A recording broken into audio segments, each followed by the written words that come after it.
السلام علیکم ورحمۃ اللہ وبرکاتہ۔ قارون نے حضرت موسیٰ علیہ السلام کو بدنام کرنے کی کوشش کی تو اس کے ساتھ کیا ہوا؟ کہتے ہیں کہ قارون حضرت موسیٰ علیہ السلام کا چچیرا بھائی تھا۔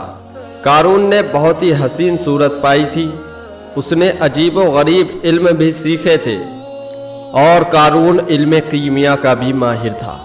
قارون کے پاس اتنی دولت تھی کہ 40 خچر اس کے خزانے سے بھرے صندوق کو کھینچتے تھے۔ حضرت موسیٰ علیہ السلام نے قارون سے کہا کہ اللہ تبارک و تعالیٰ نے تجھے اتنی دولت دی ہے تو تو 1000 دینار میں سے 1 دینار زکوٰۃ کا بھی دیا کر، لیکن اس کو یہ کام مشکل معلوم ہوا اور وہ آپ سے جھگڑنے لگا، اور حضرت موسیٰ علیہ السلام کی پیروی چھوڑ کر اس نے سرکشی اختیار کر لی۔ جب قارون سواری پر نکلتا تو اس وقت 1000 جوان عمدہ لباس اور جواہرات پہن کر اور 300 خوبصورت لونڈیاں قیمتی لباسوں میں اس کے ساتھ چلتی تھیں۔ لوگ اس کی یہ شان و شوکت دیکھ کر کہتے تھے کہ کاش ہمیں بھی یہ سب کچھ ملتا جو قارون کو ملا ہے۔ جب حضرت موسیٰ علیہ السلام نے زکوٰۃ کی تاکید کی تب قارون نے بنی اسرائیل کے جاہلوں کو جمع کیا اور کہا، تم لوگ بڑے نادان ہو، کچھ بھی نہیں سمجھتے، تم لوگ موسیٰ علیہ السلام کی تابعداری کرتے ہو اور ان کا حکم مانتے ہو۔ اب موسیٰ چاہتا ہے کہ زکوٰۃ کے بہانے سے تمہارے مال پر بھی قبضہ کر لے اور تم کو کنگال کر کے چھوڑے گا۔ تم ہو کہ چپ بیٹھے ہو، جواب نہیں دیتے۔ جاہلوں نے کہا، اے قارون، ہم تجھے اپنا سردار مانتے ہیں، اب تو جو کچھ کہے گا ہم اس پر عمل کریں گے۔ قارون نے حضرت موسیٰ علیہ السلام کو رسوا کرنے کے لیے اپنے محاسبوں سے بات چیت کی اور آخر میں ایک بدچلن عورت کو تلاش کیا۔ اس عورت کو مال اور دولت دے کر اس بات پر راضی کر لیا کہ جس وقت حضرت موسیٰ علیہ السلام لوگوں کو نصیحت کرنے کے لیے مجلس میں بیٹھیں اور بنی اسرائیل کا مجمع جمع ہو تب وہ مجلس میں پہنچے اور حضرت موسیٰ علیہ السلام پر تہمت لگائے اور کہے کہ حضرت موسیٰ علیہ السلام نے اس کے ساتھ بدکاری کی ہے۔ اس طرح قارون اور اس کے ساتھی یہ سمجھتے تھے کہ بنی اسرائیل کے لوگ حضرت موسیٰ علیہ السلام سے پھر جائیں گے اور پھر تورات پر عمل کرنا چھوڑ دیں گے۔ اس طرح زکوٰۃ اور خیرات میں مال خرچ کرنے کا سوال ہی پیدا نہیں ہوگا۔ حضرت موسیٰ علیہ السلام ہفتے میں ایک بار مجلس میں بات کیا کرتے تھے۔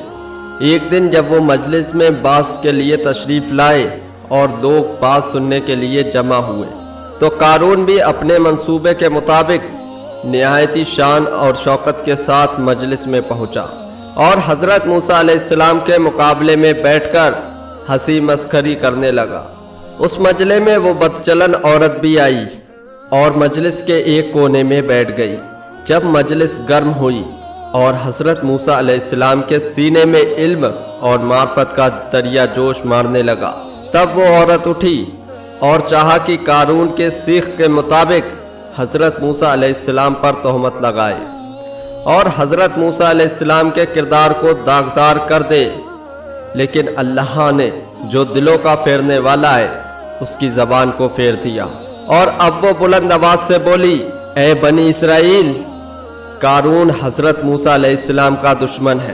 کل قارون نے مجھے اپنے گھر میں لے جا کر بہت سے جواہرات دیے اور کہا میں عام مجلس میں حضرت موسیٰ علیہ السلام پر تہمت لگاؤں اور کہوں کہ موسیٰ نے میری عظمت اور عزت لوٹی ہے، لیکن میں گواہی دیتی ہوں کہ موسیٰ خدا کا پیغمبر ہے اور سچا نبی ہے۔ میں برائیوں سے توبہ کرتی ہوں اور کہتی ہوں، اشہد ان لا الہ الا اللہ و اشہد ان موسیٰ کلیم اللہ۔ میں گواہی دیتی ہوں کہ اللہ کے سوا کوئی خدا نہیں اور میں گواہی دیتی ہوں کہ موسیٰ خدا کے کلیم ہیں۔ بنی اسرائیل یہ سن کر حیران ہوئے اور قارون کو ملامت کرنا شروع کر دیا۔ حضرت موسیٰ علیہ السلام کا غصہ بھڑک گیا اور وہ اسی وقت ممبر سے اترے اور زمین پر سر رکھ دیا اور اللہ سے کہا، اے خدایا، دشمن نے مجھے تکلیف دینے کا ارادہ کیا اور چاہا کہ مجھے بدنام کرے۔ اگر میں تیرا رسول ہوں تو تو اس پر اپنا غضب نازل کر۔ اچانک حضرت جبرائیل علیہ السلام تشریف لائے اور فرمایا، اے موسیٰ سر اٹھاؤ، اللہ تعالیٰ نے تمہاری دعا سن لی اور زمین کو تمہارے قبضے میں کر دیا، اب جیسا چاہو ویسا کرو۔ حضرت موسیٰ علیہ السلام نے اپنا سر اٹھایا اور فرمایا، اے بنی اسرائیل، جیسے اللہ تعالیٰ نے فرعون پر مجھے غالب کیا اسی طرح اب قارون پر بھیجا ہے، جو کوئی اس کا ساتھی ہو وہ اس کے ساتھ رہے، اور جو کوئی میرا فرما بردار ہے وہ اس سے دور ہو جائے۔ جب یہ بات بنی اسرائیل نے سنی تو انہوں نے قارون سے کنارہ کر دیا اور اس سے بیزار ہو گئے۔ صرف 2 آدمی جو بڑے مصاحب تھے اس کے ساتھ رہے۔ پھر موسیٰ علیہ السلام نے فرمایا، اے زمین اس کو لے لے۔ زمین نے قارون کو ٹخنوں تک پکڑ لیا۔ اب قارون ہنس کر بولا، اے موسیٰ یہ کیا جادو ہے؟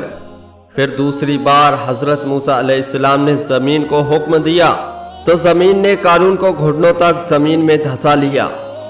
اب قارون چیخنے چلانے لگا اور عاجزی کرنے لگا، لیکن اب کیا ہوتا ہے؟ حضرت موسیٰ علیہ السلام زمین کو حکم دیتے گئے اور زمین قارون کو دھساتی چلی گئی، یہاں تک کہ قارون کا جسم پوری طرح زمین میں دھس گیا اور وہ ہلاک ہو گیا۔ یہ دیکھ کر بنی اسرائیل کے کچھ برے حسد کرنے والے لوگ یہ کہنے لگے کہ موسیٰ نے مال کے لالچ میں قارون کو زمین میں دھسا دیا۔ حضرت موسیٰ علیہ السلام نے جب یہ بات سنی تو زمین کو ایک بار پھر سے حکم دیا اور قارون کا تمام مال اور اسباب، گھر اور حویلی سب کچھ زمین میں دھس گیا۔ اب قارون کا نام و نشان نہیں بچا تھا، نہ ہی اس کا مال بچا تھا، نہ ہی اس کی حویلی بچی تھی، نہ ہی اس کی کوئی دولت بچی تھی، اور نہ ہی قارون بچا تھا۔ زمین نے سب کو اپنے اندر دھسا لیا تھا، قارون کا نام و نشان مٹ گیا۔ تو میرے پیارے دوستو، اگر آپ کو یہ ویڈیو اچھی لگی ہو تو اس کو لائک کریں، ہمارے چینل کو سبسکرائب کریں ایسے ہی روز کی ویڈیو دیکھنے کے لیے۔